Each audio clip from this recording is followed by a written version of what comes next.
Bonjour Jérôme. Bonjour Thibault, bonjour Gontran. Aujourd'hui, c'est une histoire magique que vous nous proposez. On part à la conquête des États-Unis, une grande partie des États-Unis, grâce à un avion, le Starduster, piloté par Jean-Marc Dulce, qui est notre invité. Bonjour, merci d'être là Jean-Marc. Magique les images que vous nous avez ramenées. On va en voir tout de suite pour présenter le concept. Jérôme, ça vous fait rêver et ça vous a fait rêver cette aventure-là. Il est passionné, il est passionnant Jean-Marc Dulce, il faut le savoir. C'est un pilote averti du club de Château-Thierry. Et vous rentrez d'un mois que vous avez passé aux États-Unis, un mois exceptionnel. Avec cet avion-là, voilà, on le voit. Le Starduster, ça c'est votre chouchou. Un magnifique biplan blanc et bleu. On vous voit piloter. C'est de magnifiques images que vous nous avez ramenées.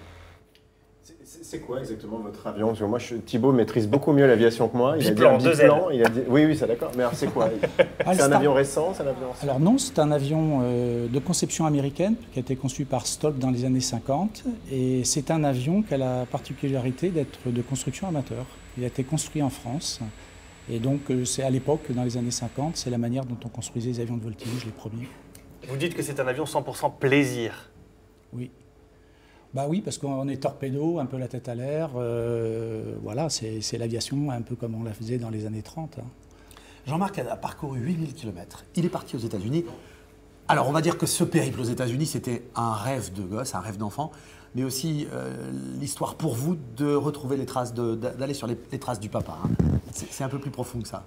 Oui, enfin, ça n'a pas été la première raison de mon voyage. Hein. Ça a été aussi un projet en partenariat avec l'Armée de l'Air, en partenariat avec l'entreprise Trescal. Et c'est un projet que j'ai mené à bien et sur lequel l'ensemble de l'entreprise m'a suivi.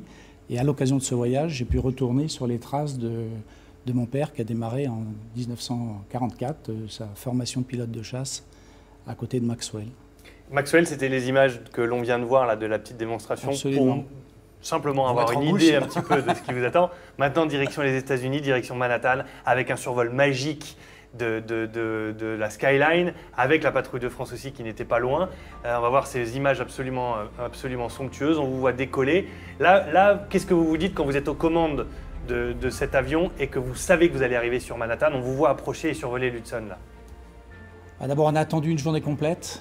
Il faisait très mauvais temps, beaucoup de pluie, des orages. Et en fin d'après-midi, il y a une petite éclaircie. Et quand on a pris la décision de décoller, on s'est dit, bah oui, ça y est, on va peut-être y arriver enfin, à survoler la Statue de la Liberté. Alors là, qu'est-ce que vous pilotez derrière? Vous vous rendez compte de ce que vous êtes en train de faire? Où est-ce que vous avez réussi à emmener votre avion? Oui, on commence à se rendre compte quand on voit les immeubles qui sont plus hauts que nous. Hein. On est à peu près mi-hauteur des immeubles de Manhattan. Et au moment où on a vu apparaître la Statue de la Liberté, oui, on a eu l'impression qu'on allait vraiment le réaliser.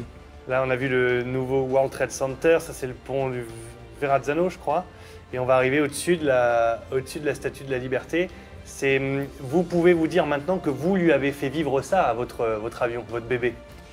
Oui, on l'a fait vivre à l'avion et puis je pense qu'on avait aussi le sentiment de rendre hommage aux Américains et puis de rendre hommage à la France aussi, hein, qui est à l'origine de cette statue.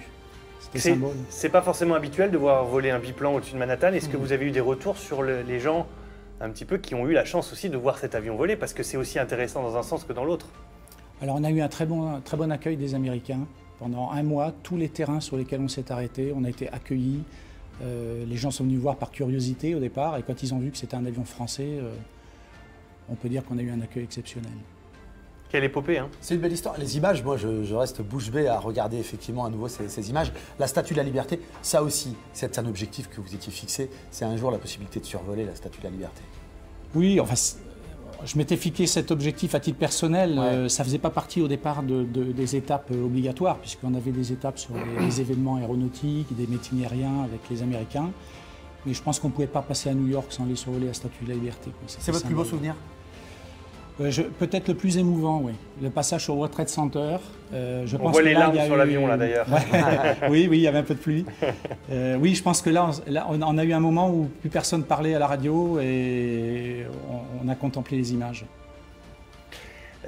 Juste après ça, on va montrer un petit peu, histoire de se rendre compte un peu de votre périple, parce que là, on voit ces images magnifiques du survol de Manhattan. Mais voyons maintenant, avec l'ordinateur de Gontran, le parcours que vous avez réalisé aux États-Unis. Comment est-ce qu'on prépare un tel parcours quand on le voit à l'écran, avec l'ordre que Gontran vous montre là, avec le petit point rouge qui se déplace? Comment vous l'avez fait, ce plan de vol? Alors 3 mois de préparation. Je peux dire qu'on a travaillé presque jour et nuit, parce qu'avec le décalage horaire, les Américains, un décalage de 6 à 7 heures. Le voyage, en fait, il a été programmé sur le trajet de la Patrouille de France. Donc on n'a pas fait la totalité de leur trajet, parce qu'après, ils sont allés depuis Dallas, ils sont allés jusque dans l'ouest américain, donc on les a lâchés pendant une petite semaine. Mais le reste du trajet, en fait, c'est celui de la Patrouille de France, avec les différentes étapes, les commémorations. On a commencé à Melbourne. En fait, on est arrivé à Langley. Je vais revenir au début. Voilà, on est arrivé à Langley, où l'avion est arrivé démonté dans un 747 cargo qui a été affrété par l'armée de l'air. Et puis là, il a fallu aller rapidement sur Melbourne, en Floride, 1500 km déjà. Melbourne, Et puis on remonte jusqu'en haut au Niagara Falls. Les Niagara Falls, ce sont les chutes du Niagara. Encore une fois, des images magnifiques que vous nous avez ramenées. On a l'impression, quand on voit ces chutes du Niagara, que c'est en pleine nature, que c'est en pleine forêt, un peu comme en Tanzanie avec les chutes Victoria notamment. Eh bien, pas du tout. C'est en pleine ville finalement, et on s'en rend compte grâce à ces images. Là, encore une fois, vous nous ramenez du rêve. C'est des images totalement insolites que vous avez vécues et des souvenirs que vous avez eus, que vous avez en tête maintenant. Oui, ça c'est un vol qu'on a préparé pendant une bonne semaine avec les autorités canadiennes qui nous autorisaient en fait à faire un survol à une altitude plus basse que l'altitude normale. Ils ont bloqué le trafic aérien pendant 20 minutes pour qu'on puisse voler en patrouille à 2 avions et tourner ces images des chutes, je pense qu'ils sont mémorables.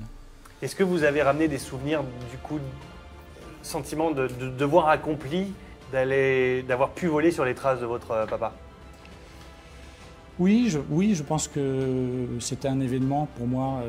J'avais le sentiment d'avoir accompli la mission qu'on s'était fixée. Et puis je pense que pendant les vols, en fait, on est pris tous les jours dans le quotidien pour les jours suivants. C'est seulement quand on rentre à la maison qu'on se rend compte de ce qu'on a réellement fait. La dernière image, Jérôme, le retour à la maison. C'est un an de boulot. On va les regarder aussi. Et le retour. Et le retour à la maison. Le moment le plus triste. En grande pompe. Non, parce qu'on est aussi content de rentrer.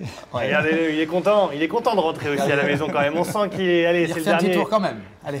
C'était où l'atterrissage? Château-Thierry. D'accord. Le club dont c'est là où est basé l'avion et où est mon aéroclub. Vous êtes conscient que vous avez un vrai privilège de faire tout ça? Absolument. C'est bien. Privilège qui a été accordé grâce à la collaboration qu'on a eue avec l'armée de l'air, grâce au PDG de Trescal qui a accepté de parrainer ce voyage. Je n'aurais pas pu le faire tout seul. Très bien. Puis ça a été un vrai projet d'entreprise aussi. Merci beaucoup d'avoir posé votre avion chez nous, le temps d'un instant. Et du coup, je vais vous dire ce qu'on s'est dit juste avant le début de cette émission. C'est comme on prépare une émission spéciale sur le salon du Bourget et qu'on a la chance encore une fois de pouvoir faire l'émission au pied de l'énorme Airbus 350, on a fait le pari d'essayer de faire venir son avion, le Starduster, au pied de l'Airbus 350. Donc rendez-vous le vendredi 23 juin au matin dans l'émission de 9h50 le matin pour voir si on a réussi notre challenge. En tout cas, vous êtes chaud pour le faire. Et de toute façon, le Starduster sera présent au Bourget tous les jours et il volera tous les jours en présentation de voltige. Très bien. Et bien voilà, merci beaucoup.